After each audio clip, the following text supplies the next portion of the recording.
Those who rely on certainties are certain to be disappointed. R.A. Salvatore.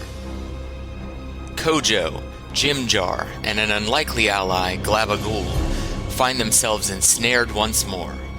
They reach a bridge, crossing a wide chasm, and ogres demand a toll. Thinking fast, Kojo tells Jimjar to steal from the toll collectors. In an unfortunate twist, the trapped chest explodes with noxious fumes, alerting all in the outpost to their foul play. Kojo, in an act of extreme courage, completely disowns the deep gnome, but his claim is met with speculation. An alarm horn is sounded, and the enemies close in. What's up, Benya? Chillin', man. I got a text message earlier saying, "Hey, man, you want to play some D&D?" I was like, yeah. So I was like, I'm glad I'm here. So, welcome to session 5.5. We're going to be trying something out. Do it. Basically, the guest star for today is going to be Anthony Pena, starring as Glabbagool. And Ryan will be playing his wonderful self, Kojo. And we're doing it virtually, so this will be interesting. It'll be interesting until my phone dies, and then it'll be less cool. Sweet. I know you're kind of just... You better pop my couch. Oh, I know. Well, you know. When last we met, you guys had, had been venturing forth, trying to find your companions. A great purple worm crashed through a tunnel behind you, kind of blocking off the way so that you can only move forward, and you've come to this giant chasm that seems to have some angry, evil toll collectors.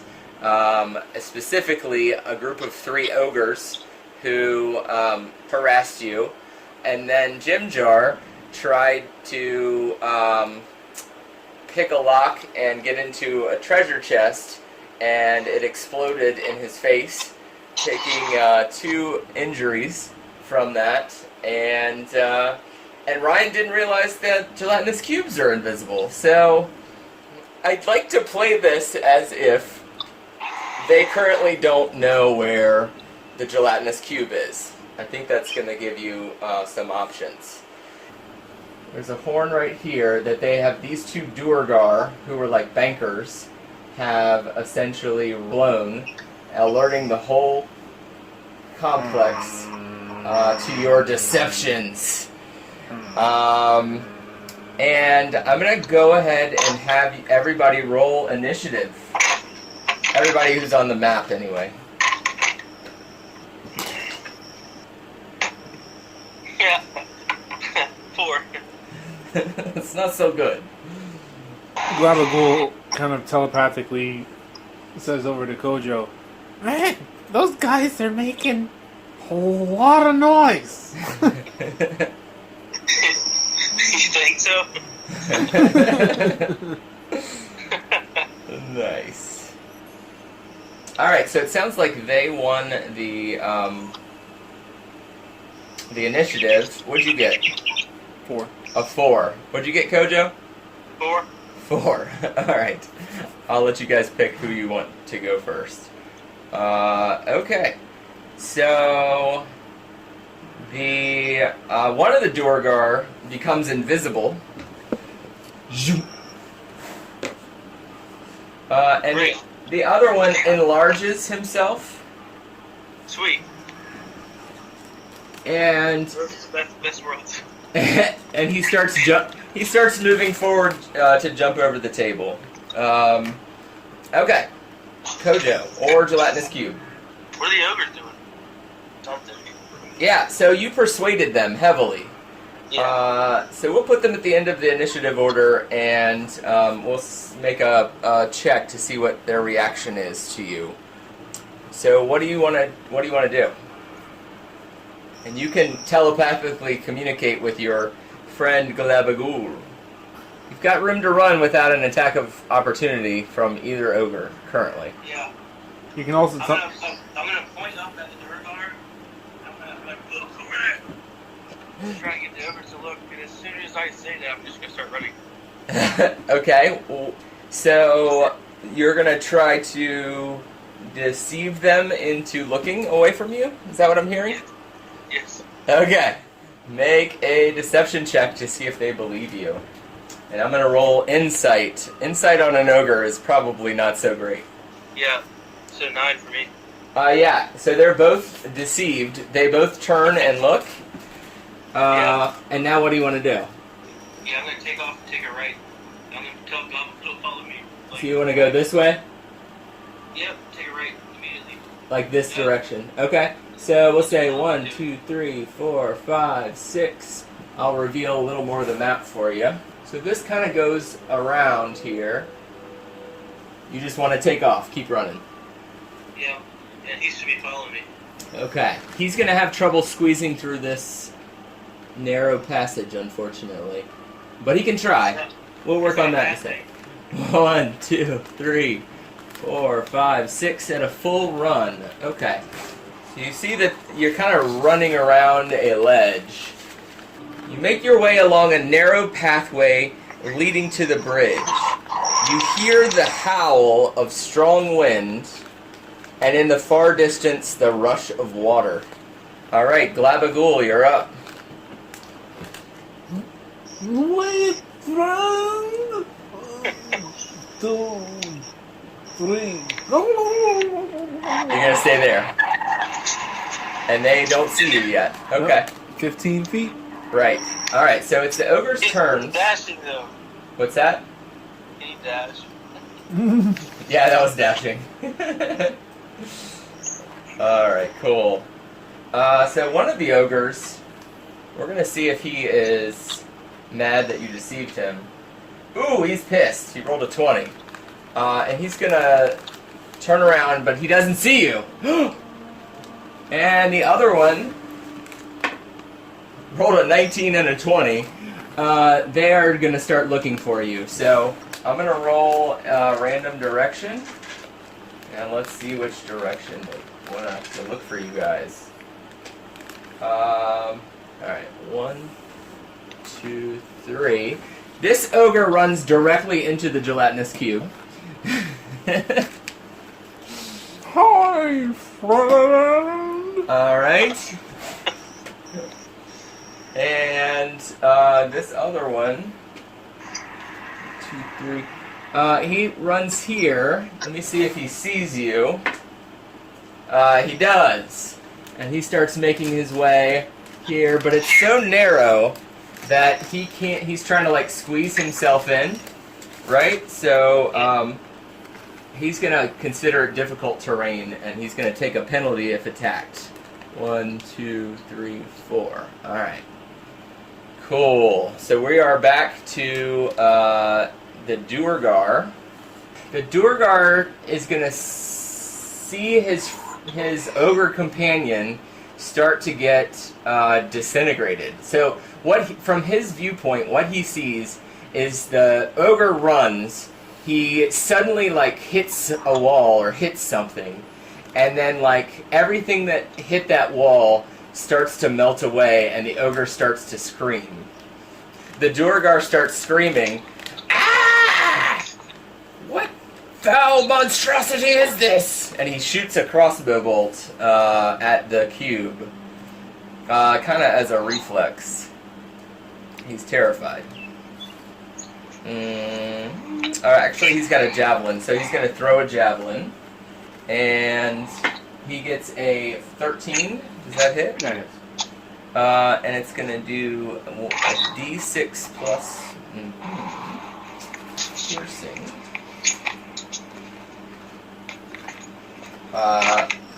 Or 2d6 while enlarged. 6, 8, 10 damage to Glabbagool. And then he's going to hide behind the the rock there. Cool. So, the other Duergar, who's now invisible, you hear, Glabbagool, I guess you would hear, something like stirring right over here as he leaps over this desk. And then you hear footsteps. Make a perception check to see if you can figure out which direction he's heading in. Go ahead and make a perception check. Yep. Nope. You have no idea. He's moving somewhere. Awesome. Alright. The cube. It is now your turn. I think bad stuff happens to this bad guy. He's engulfed. He just ran right into you. So go ahead and 66. roll the damage. 11, 12, 14. So 20 damage. Yep. Awesome. Alright.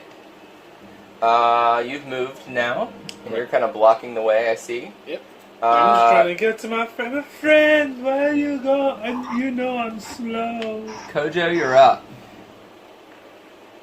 Alright, I'm gonna keep running. Alright. 1, 2, 3, 4, 5, 6. Let me reveal a little more map. What you see is this, like, balcony, similar to the one that was over here.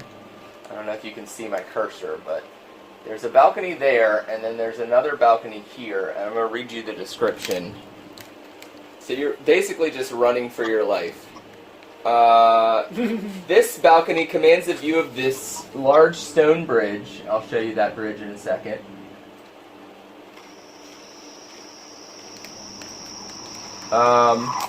And what you see on the bridge is another ogre. And I'll show you in a minute. And then you also see 2 Darrow. You also see 2 Duergar. Alright. So the bridge is like full up. Essentially, that's what you see. They're inbound. Yeah, so they would probably see you as you come around the corner, and one says, "Whoa, little one, you not pay toll? You not cross bridge?" What do you do? I tell them I paid the toll. How do you want to say it? Just, I paid the toll? Yeah. I just paid the toll. Alright, make a deception check. 14. He believes you, but he snickers, and he says, "Puny one, did we say there was only one toll?" And he hefts this huge axe that's got, it looks like it's curved in a couple of places. Nice. Yeah, that's what he looks like. And he's got this nasty war paint on, too. The 2 Duergar behind him start snickering, and the Darrow look at each other kind of furtively, and it seems like they might be up to something. Make an insight check. Not good. Okay. Do you have, do you know Undercommon? No. Okay. So, the only thing you make out is that this one here, the one in the back, is kind of reaching in a belt pouch, and you see him start to pull out a potion, and the 2 of them are whispering something. But they're whispering so that the people behind them can't hear it. And you're not sure what to make of it. Alright. Alright, hang on. Is that pretty much my turn? Or can I still use... So yeah, you've only moved 6, you've still got an action, or you can run. This balcony right here, you could actually climb up that way if you want to try to do that. Because there's an ogre chasing you. Yes. You want to do that? Yeah, how high is it? So it's 15 feet up. Yeah, definitely. Alright, so you start climbing it. count me 30 more feet. Climbing doesn't cost any extra movement. Okay. For the second story word of the season. Nice. Alright, so you just moved 5, and then you go 10, 15, 20, and now you're up here. And what you see this direction, basically you see this hallway, and then you see several tables, you see a stone slab. Maybe you don't see it quite yet. I assume you're going to use your last 5 feet to go further in. I might use it to show them my ass. You moon them. No. I don't see anyone else down the hall there, right? You don't currently, no. Okay.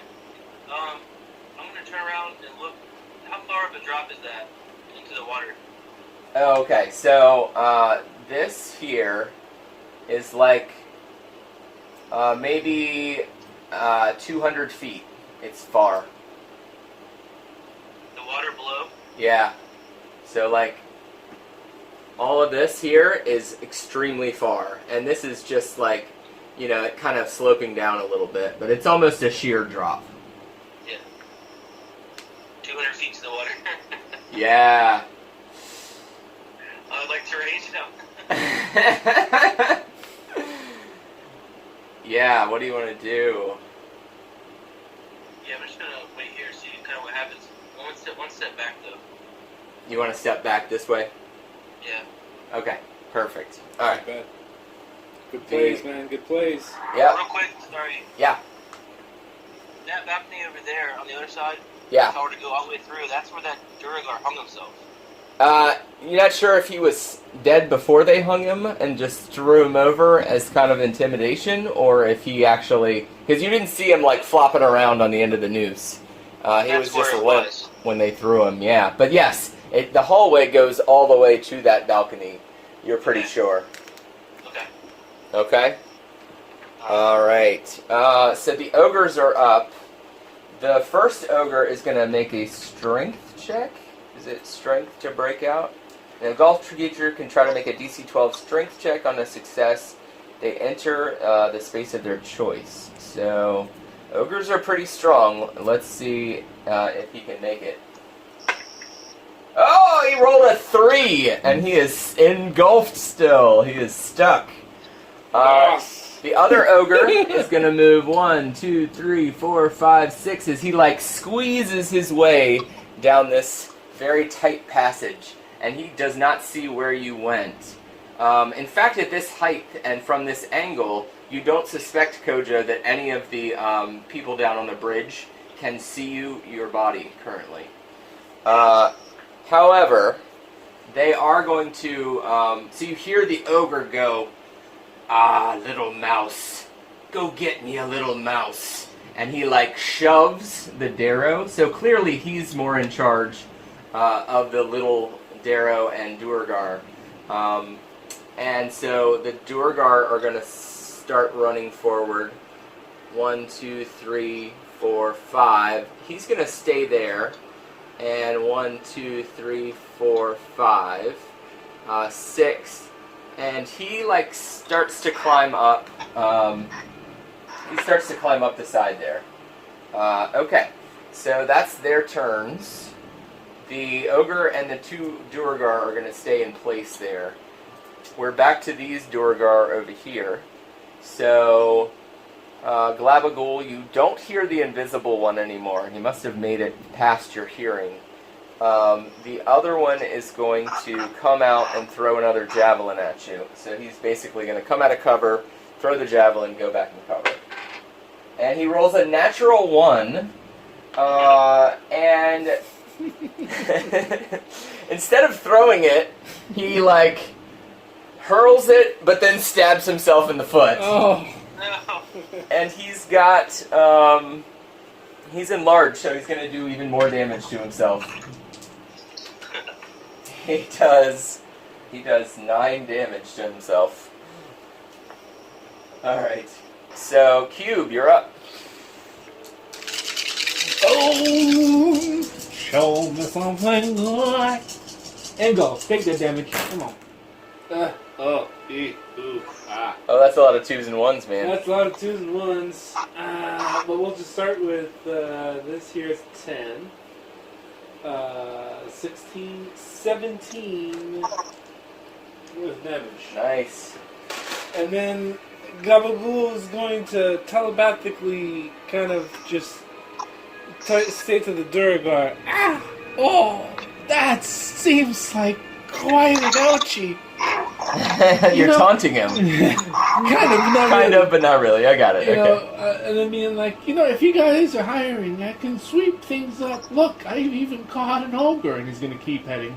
But I've got to follow my friend. Nice. Awesome. And keeps moving. So, the cube is gone. Kojo, your turn. Jeez. Rock in a hard place. Or sheer drop or in a hard place. Yeah. Doing it. As you're thinking about it, the ogre says, "Come here, little mousey. You must pay the toll." He says this, which may be telling. He says, "My master will find you." What do you do? I say, "Come over, help me." And I rage Okay. and jump. You're gonna jump, like off the cliff? Yes. Holy shit! So wait, so you gotta like travel back down and then jump? No. I'm gonna try to jump off the balcony. Oh, like and clear the distance? Yes. Okay. Alright, 1, 2, 3. You start to fall. I need you to make an athletics check to make sure that you don't hit rocks on the way down. I get advantage on that because I'm rated, right? Mm-hmm. And thank God. 14?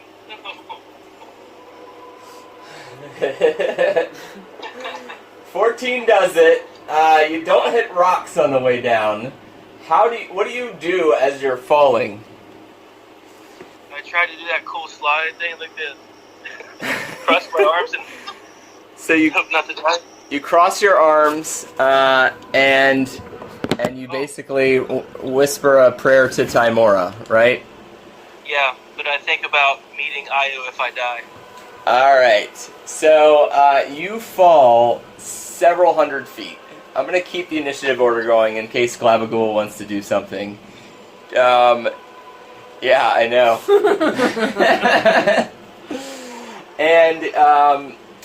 And you just keep falling and falling for what seems like forever.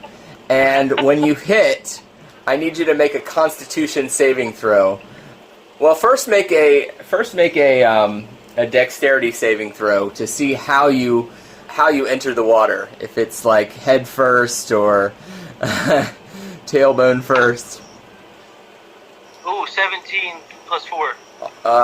Wow. Okay, 21. So you like swan dive as you're falling. You like do two beautiful turns, and you go in feet first at a perfect 90-degree angle.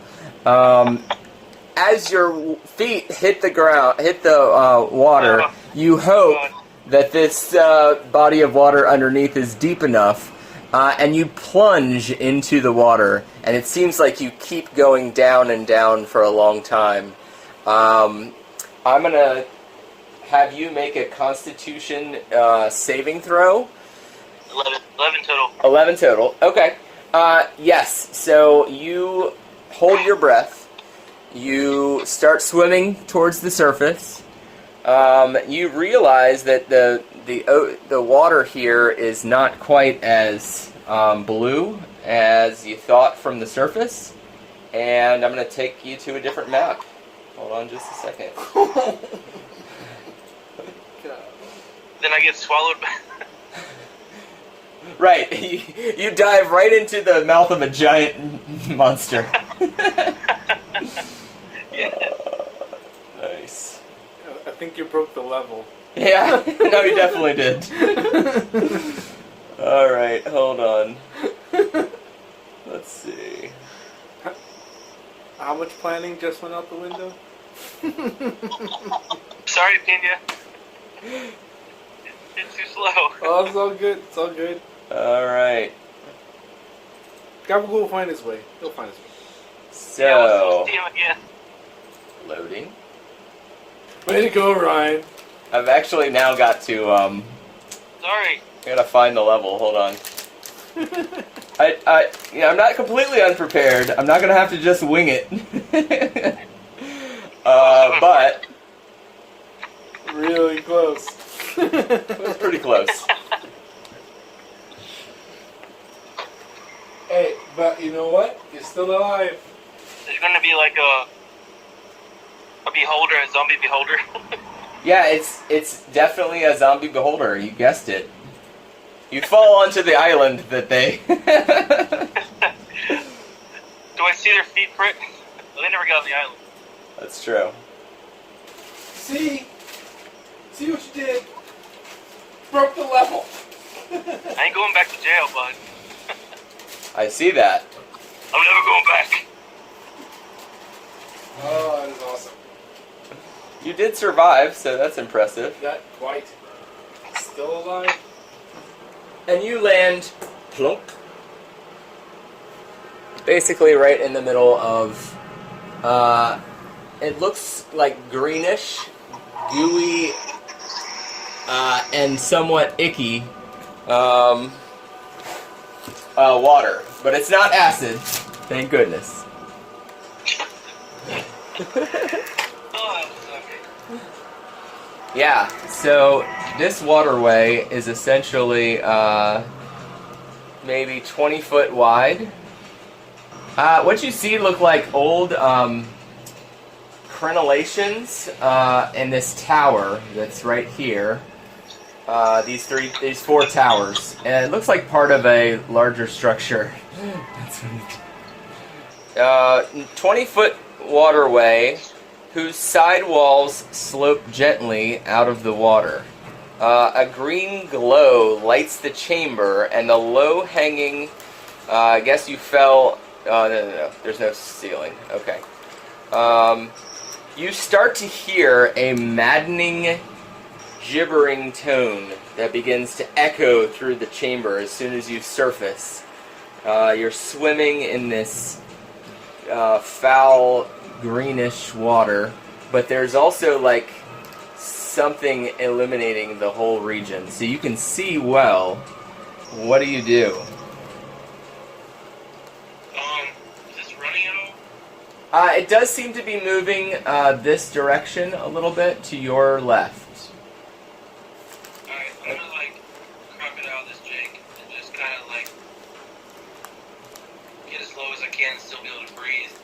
Okay. Sure. And kind of just float down. Okay, so you're gonna just start floating down the river. Let's call it meandering. Well, we can meander. Alright. So you start doing that. And you just want to kind of swim down the river for a while, is that right? Yeah. Okay. So I need you to make a perception. I need you to make a perception check. Okay. Those are waterfalls right there, right? Or slime balls. This looks like a side river. This one is coming down from a height, but this one looks like a side passage, like a side tunnel that the water's going down. Oh, so it's going down there? I would say that it doesn't look like it slopes down. It just, it's the same. Yeah. Okay. Alright. I got 10 for perception. Okay. So this sound in your head starts to get louder, and it's kind of maddening. So I need you to make a Constitution saving throw. Ooh. 19. Nice. All right. You succeed. You kind of like think of nice thoughts, or what do you think of to avoid finding The cat. The cat. Alright, cool. Yeah, so you avoid the madness, and you make it to about here. And at that point, you see some creatures moving. They kind of like start sliding off the more shallow areas on the side of the tunnel. Yo, you making him go into the closet here, man. Oh, hell. You broke the level. Yep, I got it. Alright. Does it look like I can climb anywhere? They look like this. Oh, jeez. Oh, this is punishment. And there's 4 of them. Oh. Does it look like I can climb anywhere? You're not sure. One's a little smaller. Essentially, you could climb like onto these rocks, but you don't think it goes anywhere, but you would at least be standing and not swimming. These probably you could climb onto up to about here. Like this guy right here you could climb onto, and then this whole area here, short of the towers, starting here, is shallow enough. This whole like section here is something you could actually stand on. Alright, I'm talking about like climbing up. Yeah, you could start scaling the side of the cliff if you want. Okay. So I'm gonna have us all roll initiative. 21. Nice. You beat them. So what do you want to do? Yeah, I'm gonna try to swim to the side right there and start climbing. You want to swim to the top of the screen? Yeah. Okay. So we'll say that's... What's your swim speed? Do you have any idea what swimming... No, I think it's probably half your boot. I don't know. Yeah, we'll just call it half. So I would say you make it to like here, and you start to climb. You're like here, and you're climbing essentially up. Alright? The Malders. One of them, the one in the front, out of one of the mouths, you see this reddish spittle form, and he spits at you. And the glob explodes in a blinding flash of light, and you try to close your eyes in time to avoid being affected. I need you to make a dexterity saving throw. No, fuck. That's a 1. Oh. 1. Fail. Oh shit. Alright, so you are blinded until the end of the Malder's next turn, making the climb very, very difficult, if not impossible. This has got to be terrifying for Kojo. He has just escaped almost certain death, lands in this pool of what could have been acid, and then is harassed by maddening gibbering, and then blinded as the creatures close in.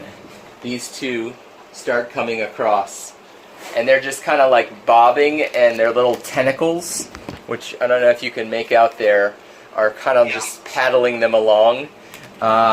And the water's flowing into their mouths, and they're spitting it out, and they're just kind of roiling end over end towards you. All right, what do you want to do? You are blind, and I assume your weapons are sheathed because you have both hands on rocks as you're trying to climb. Absolutely. What do you do? I'm gonna try to climb. Okay. No. Sure. So, relying on, How tall do they look? how tall are the Malders? Yeah, like what's their size? They are medium, so they're about the size of a human. Yeah. I'm gonna try to climb the best I can. Do you want to rely on your extrasensory perception, or your dexterity, or your brute strength? Brute strength, however, if you just try to like man it up and climb up there, you risk injuring yourself. Okay. Which I'll do Dex then. okay, dexterity check. Yes, not a saving throw. Yeah. Dirty 20. 18 plus 2. Nice. Okay. So I'm gonna call it difficult terrain, and you don't get your thieves ability here because you're blinded. So we're gonna have you move half of half. What's that? If you're dashing, that would be 60, 30. So you get another 15 feet up. Now you're 25 feet up. All right. And it looks like you've got another maybe 50 feet to go. Well, you wouldn't know that, but you knew that when you started climbing. They are going to go. These guys, they don't move fast, but they are going to move up, and these guys move up. And 2 are going to try to spit at you again. I'll make attack rolls for them then. The first one misses, but the second one is going to hit you.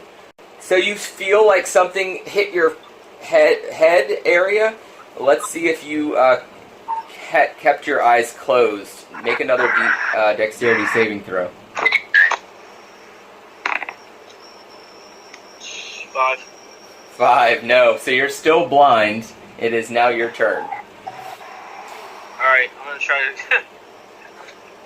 to bring everything from the inner side. I'm gonna start yelling and climbing.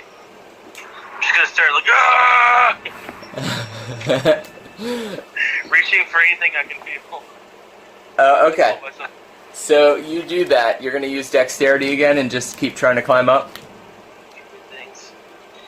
Yeah, if it's gonna risk it, yeah. Alright, cool. So go ahead and make a dexterity check again. Fuck. 9. 9 is not going to do it, so I need you to make a dexterity saving throw to avoid falling. Oh! 6. Oh no! Alright, you fall. You fall 25 feet, and you take 2d6 damage. I'm going to roll that. 56. Yeah, you take 6 damage, and it's now their turn.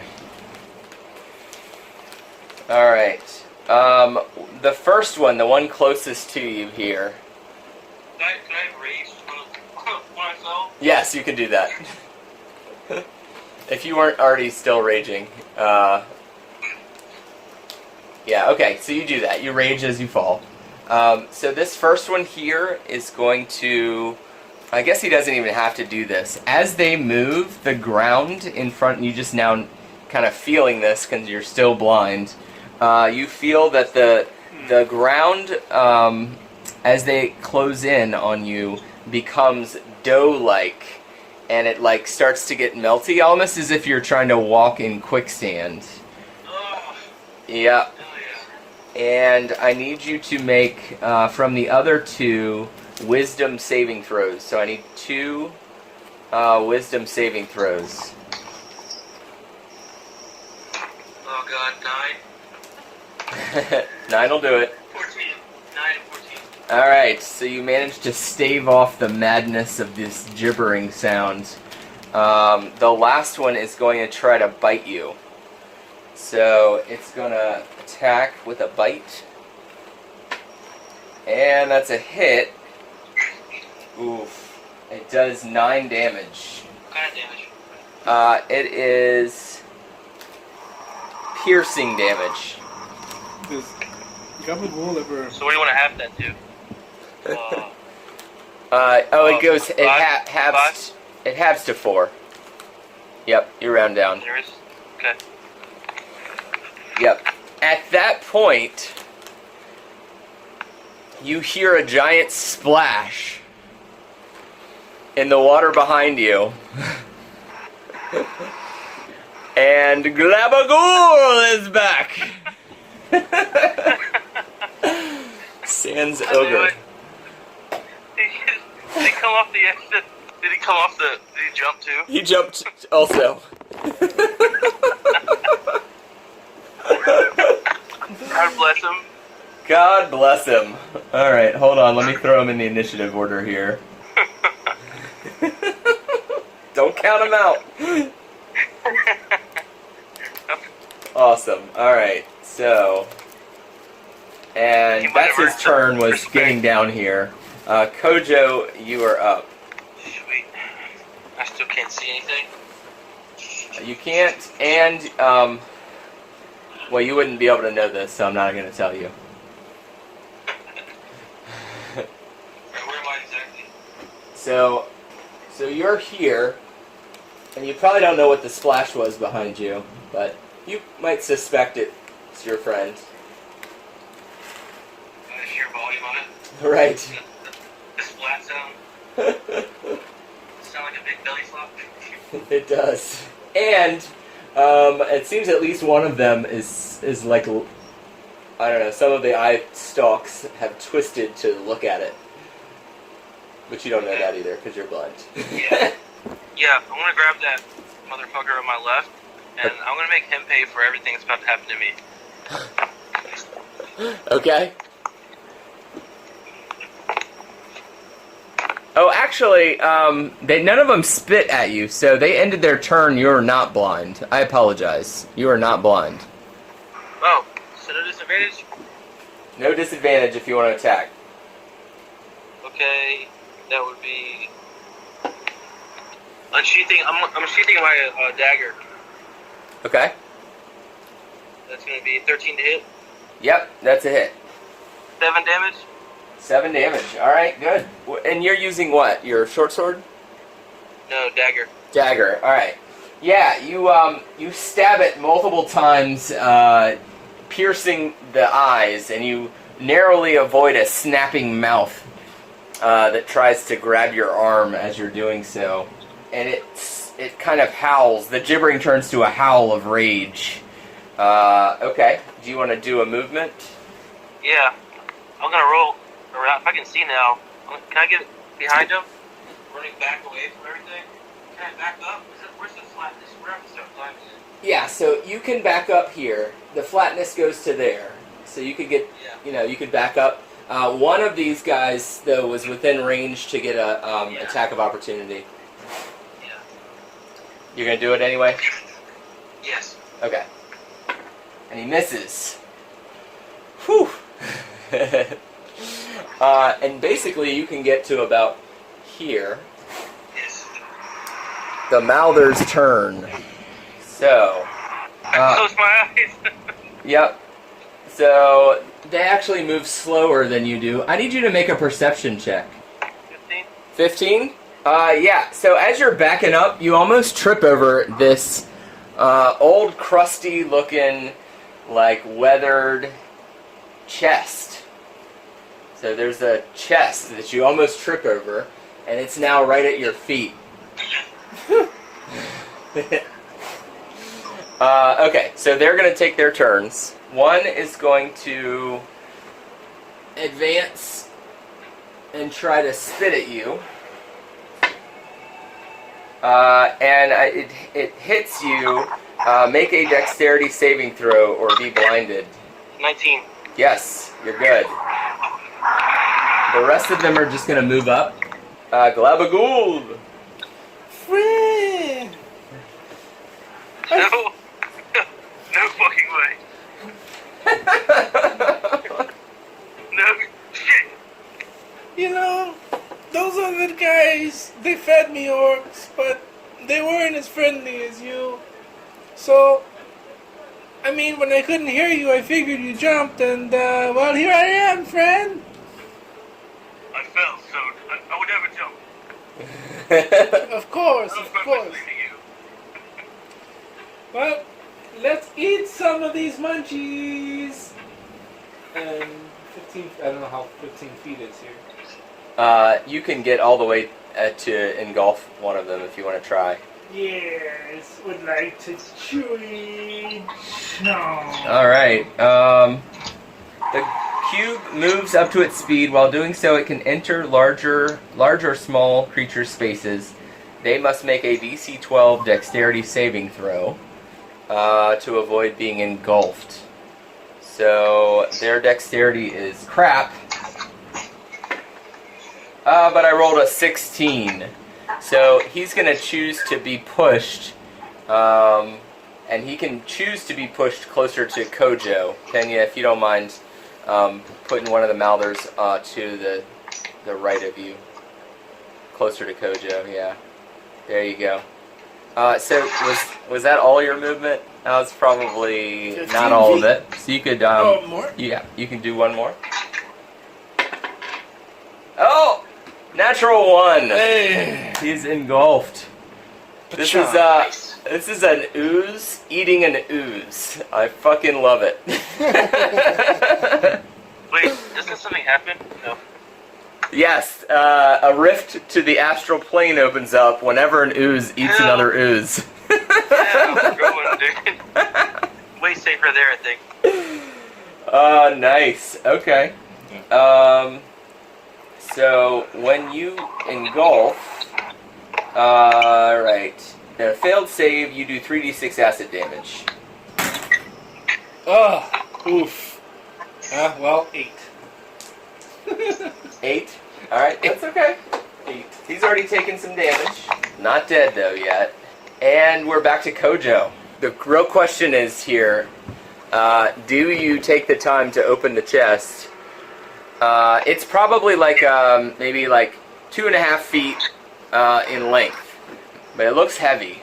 You think you'd have trouble grabbing it and running with it. Does it look locked? Oh, it looks heavy. Does it look locked? Hold on, let me check. Someone's right next to me, right? Yeah, the Mouther chose to get bounced closer to you, and so he's within attack range. Yeah.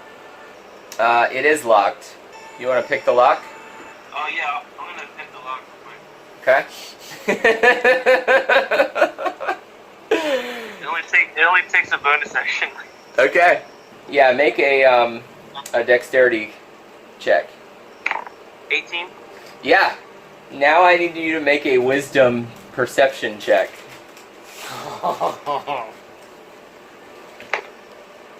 Natural 20 plus 3. Natural 20. All right.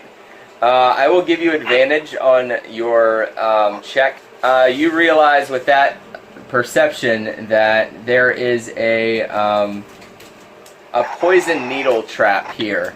You can kind of see one of the tip of the needle sticking out from part of the chest. Do you want to try to pick it?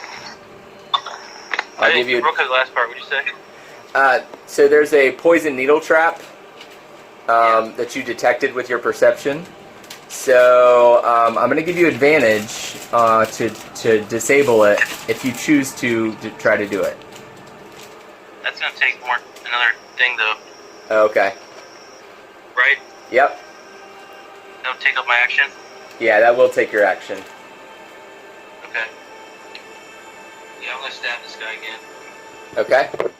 So this is a new Mouther that's next to you now, because the one you stabbed and Pena engulfed is in the cube.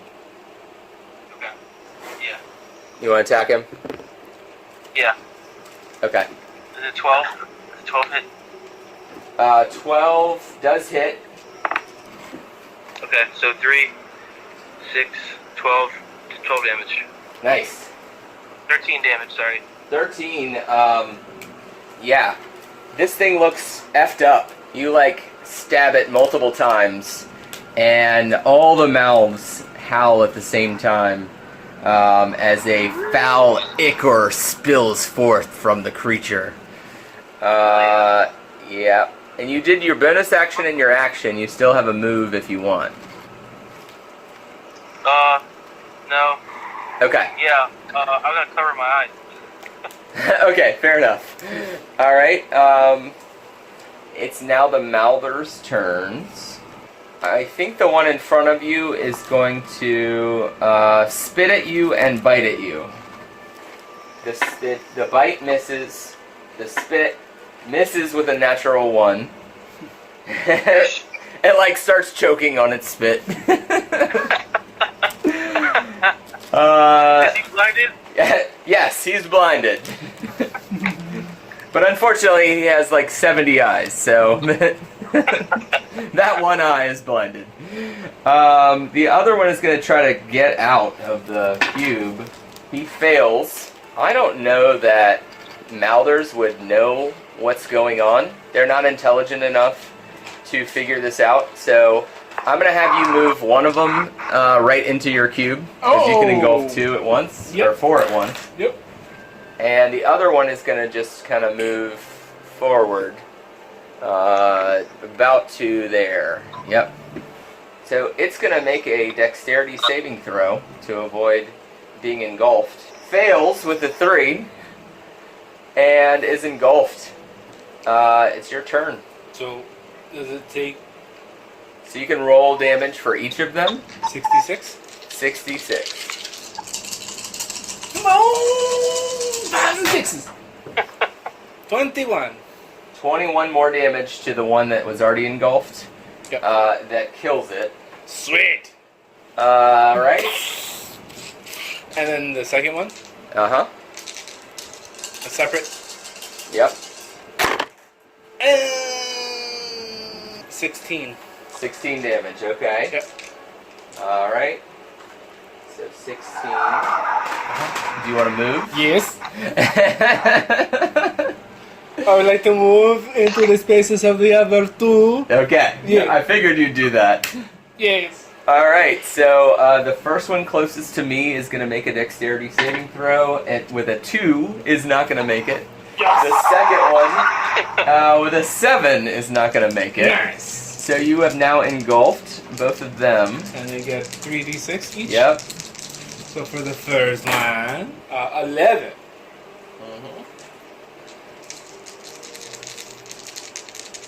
And for the second one,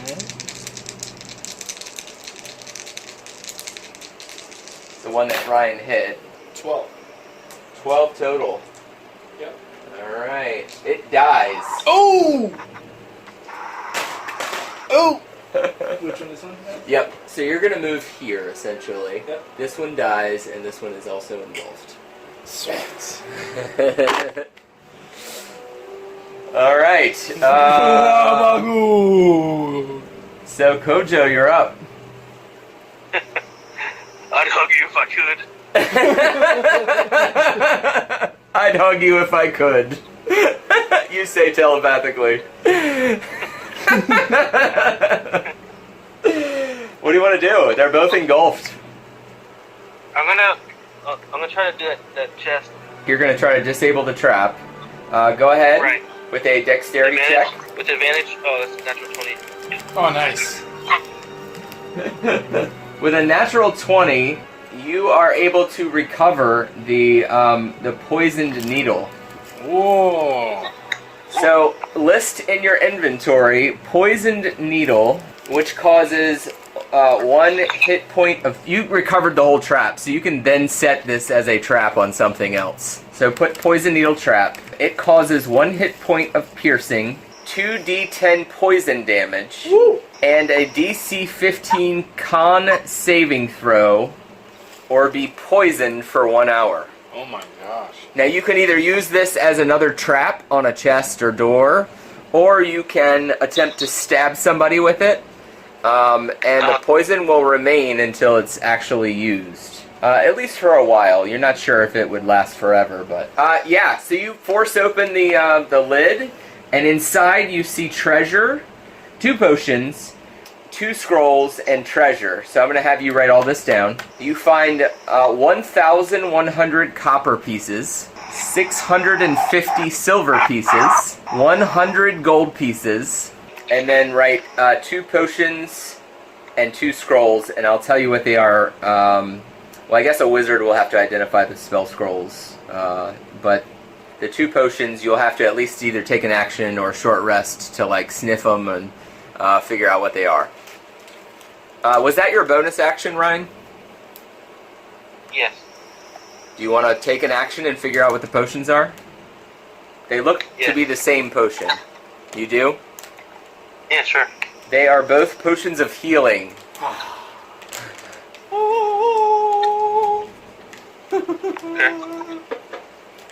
Alright, do you now want to move? What's the healing on that? 2d4 plus 2. Okay. Are these guys still alive inside of him? Yes. Do you want to rescue them? No. I'm gonna stick my lip out, looking sad, and flick them off. Alright.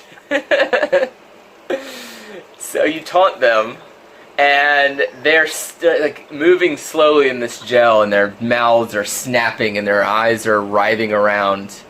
But they're both engulfed. Cool. So the Mouthers are both going to try to escape. So I have that they need a DC 12 strength check. So the first one fails it. Yes.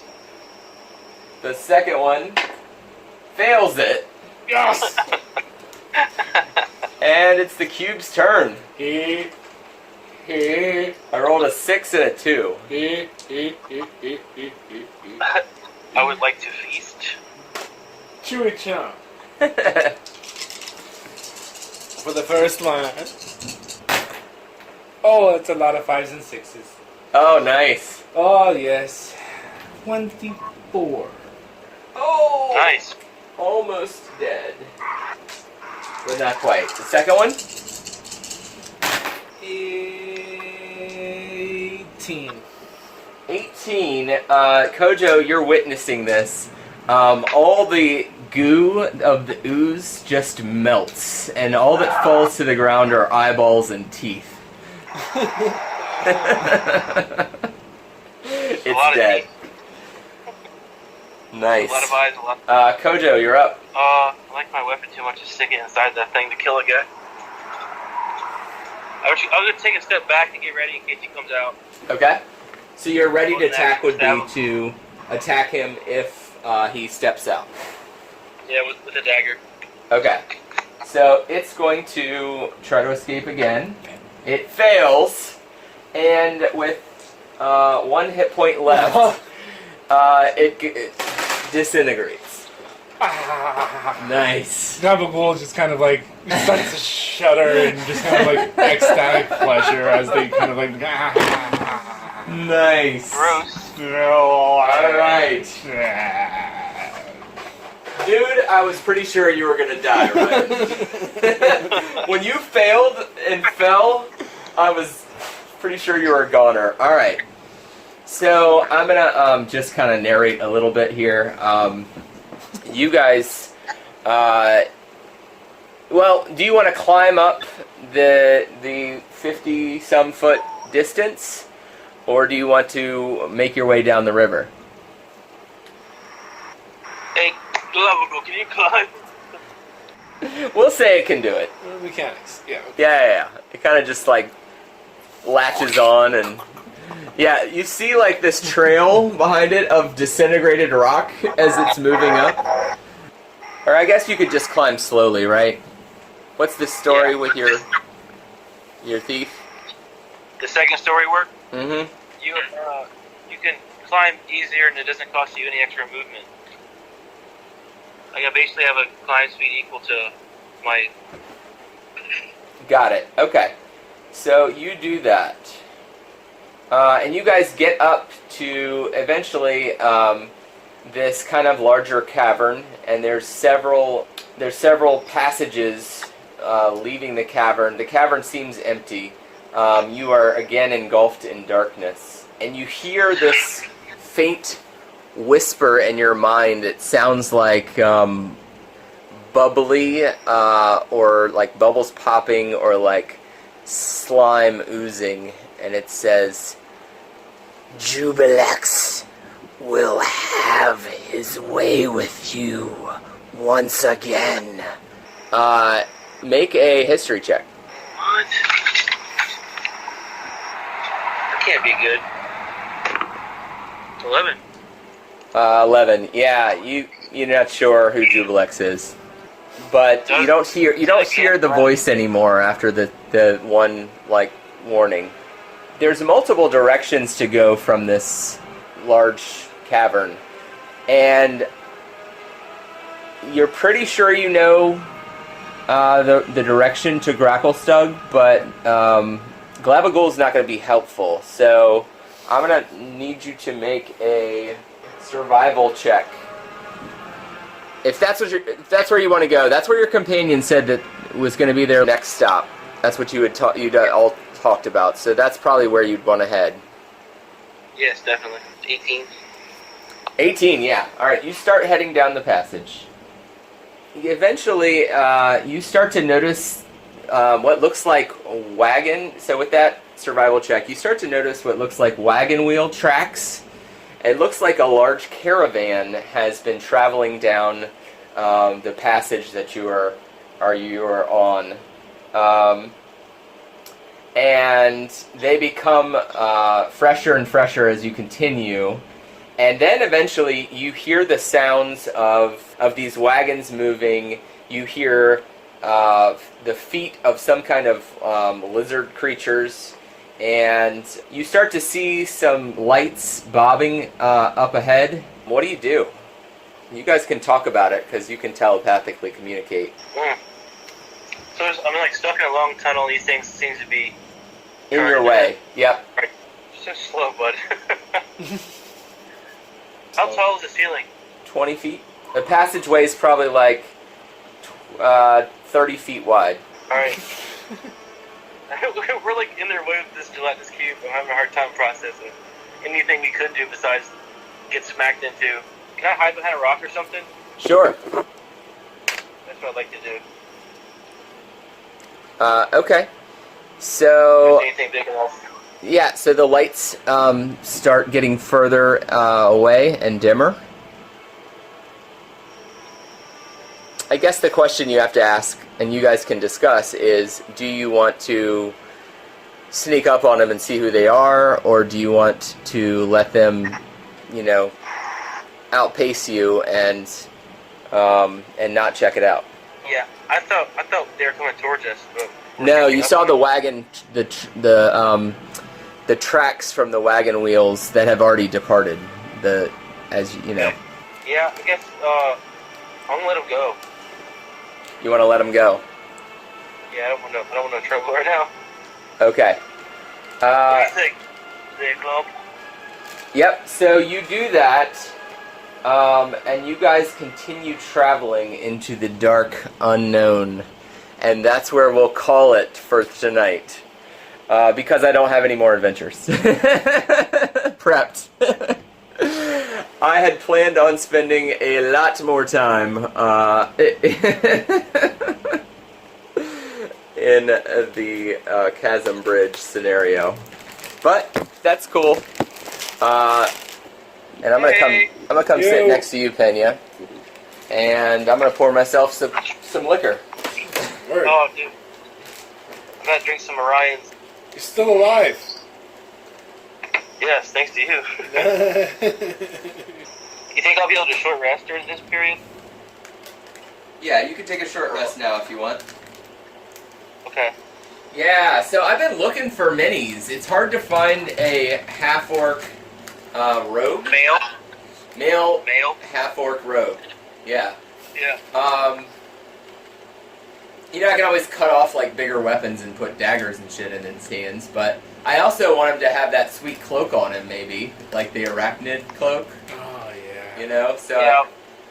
I'd like to paint maybe some spider webs on his back, or figure out how to do that. I think that'd be cool. The spider cloak, you could have webbed people. No, he wasn't attuned to it. We decided that he's gonna have to figure that out. And I gotta look up the rules for that, Ryan. I'm not sure how magic items work. It used to be that a wizard had to identify an item before you could use it, but now with attunement, I think that like the magic calls out to you, and like you can figure out what it does. So yeah, you have to spend like an X amount, like you have to spend a short rest or something, like working with it. Right. You have to like pretty much like once you start to feel its powers, like kind of learn how to use them. Are you wearing it currently, or are you just carrying it? No, I wore it right before I went in. As soon as I got it, pretty much, I put it on. Okay. Extra stealth at least. So, you could try to take a long rest if you want.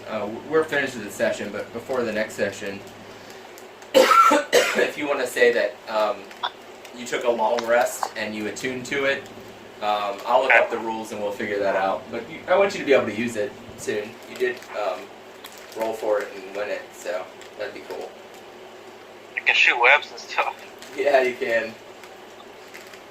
Would have come in handy today Spider-Man. when you were blindly climbing up the cliff. Yep, Yeah, that would be nice. that would have been nice. Just shoot back where you thought there were. Yep. I can already climb, so I don't think I gain any benefits from that. Yeah. Well, you don't have a climb speed though, right? It's Without just- the climb. Let me read it to you. It's right here. Second story work. When you choose this archetype at the 3rd level, you gain the ability to climb faster than normal. Climbing no longer costs extra movement. In addition, when you make a running jump, the distance you cover increases by a number equal to your dexterity modifier. Okay. Okay. So it seems to me though that there's usually a check if you're climbing a difficult surface. Right. You would have to still make the check to avoid falling, but Yeah. you would move at your full movement. So with the cloak, your hands become sticky and you can climb surfaces, so you have a climbing speed. So we're talking like sheer surfaces and stuff. Nice. Yeah, that would be great today. Yeah. Spider-Man, Spider-Man. The cat is so screwed now. Yes, the cat is screwed. You're also screwed if a drow ever sees that cloak on you. Because it's going to want it. I'm pretty sure if I see a drow, no matter what I'm wearing, it's going down. Screwed. So what do you think about the merchants? I noticed you didn't go after them, or the whatever it was, caravan. Nervous, and I don't want to leave him again. Right. I got it. I just feel like I'm not hindered, but I want to be with him. Yeah, I'm with you. He did kind of Plus, save your ass in the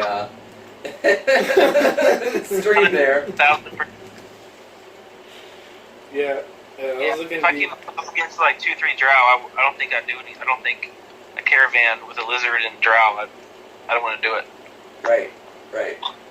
Probably smart. You almost got imprisoned a second time already, and to meet drow and immediately go back into shackles sounds like a bad idea. Yeah. I Is hear that ya. what was going to pretty much happen?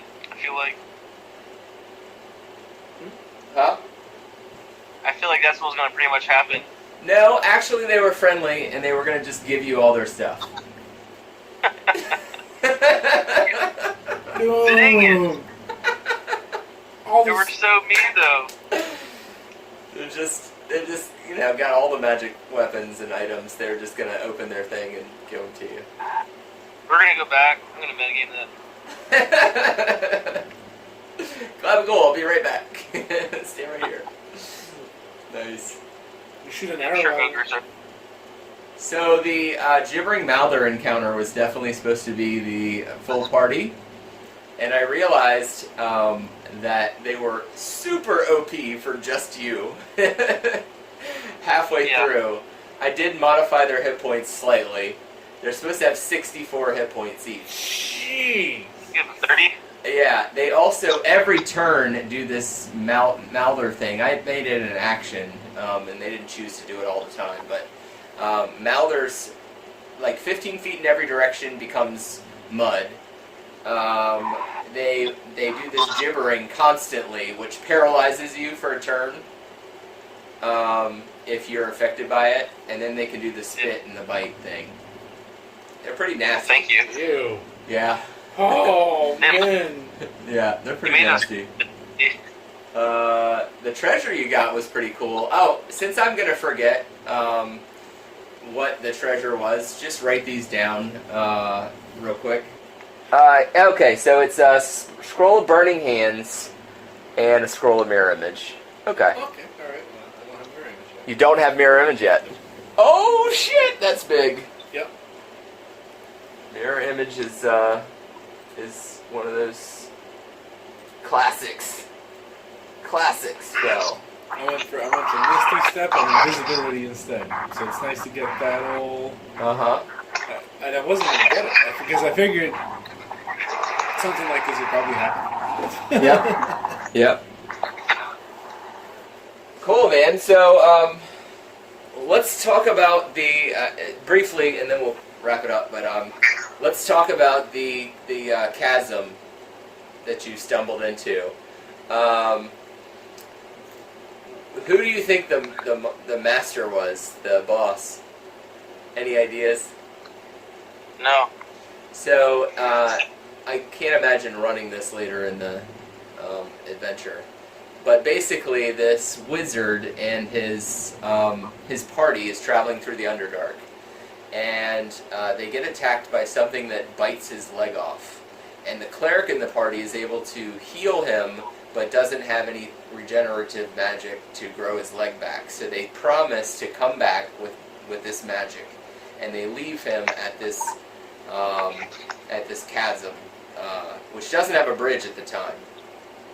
Well, the party never returns to rescue him, and but he's got this really cool staff that can transmute rock to mud.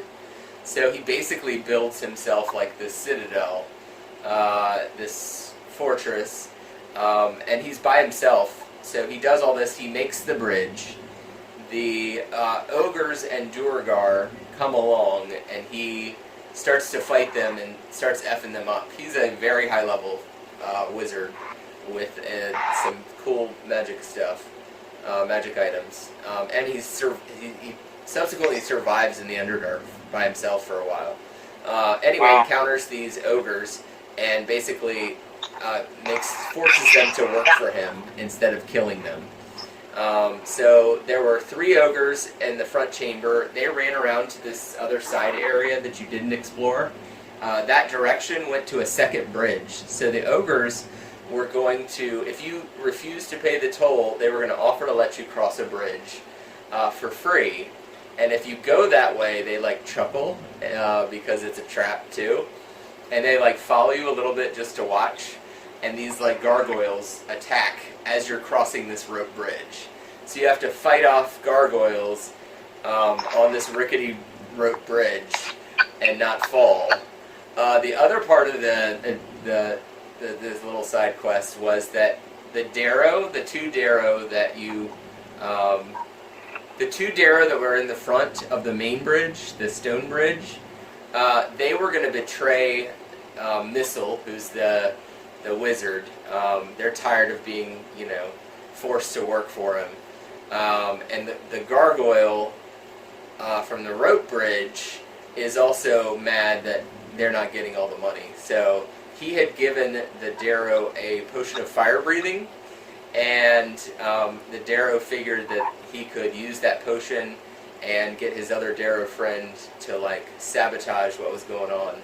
So they would have actually become your allies had you fought it out. Yeah. So the other things were the drow, the initial drow that was being demanded a toll originally. Yeah. She is something called an Aranea, which is like a shape-changing spider. Oh wow. So had she been attacked, she would have transformed into a spider and started fucking shit up. And I was gonna put her like in the wizard's quarters area. So if the wizard had to fight you, like if you started having to fight the wizard, she would like turn into a spider because he had imprisoned her and killed all her friends. So she was gonna like say fuck this and turn into a spider and start coming at him. So I had plans in place so that it wasn't just you fighting everything super OP. Anyway, so that was the little side quest there. And if you somehow defeated the wizard, or the ogres, or like scared somebody off, or stealthed your way in, I was thinking you'd stealth in and you'd like try to rob him, and then leave. Which may not make sense for Kojo because he would be scared to death of dying, and like that would be risky.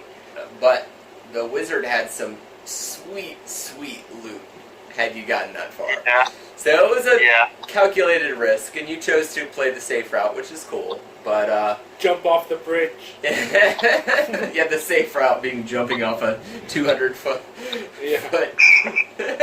fall. Had you rolled a 1 on that dexterity save, I probably would have killed you. Because the falling damage is supposed to be 20d6. You would have died. Half. What's that? Half. Halved, yeah. 10d6, 60. 30 average. I was hoping that the water would help just a little bit. That's true. That's true. So I had 30 damage in me, so that's why I prayed to Tamora. Right. I was like, ah! Well, were there any surprises tonight? Any? Yeah, those slimy things surprised me. Yeah. And I was like, oh, yeah, I wasn't ready for that. Right. Yeah, they had all kinds of creepy, weird effects that they could pull out. Yeah. Again, it was going to be for the whole party, and it was just you. And Glob. And Glabbagool. And Glabbagool. That's right. Glabs, if you will. Labs. I appreciate it, man. That was awesome. Yeah, it was fun. Hopefully it got you a little closer to reuniting with the party, but I had a good time, man. Yeah, I'm never losing appendix again. Well, That sucks. and I did put you through the ringer here a little bit. That's a hell of a price to pay for being sick. Right, man. Awesome, man. Well, we will catch up with you later, man. Alright, guys, I'll talk to y'all later. Or definitely. Sounds good. Cheers. Thanks again. Alright, yep. Bye. Bye.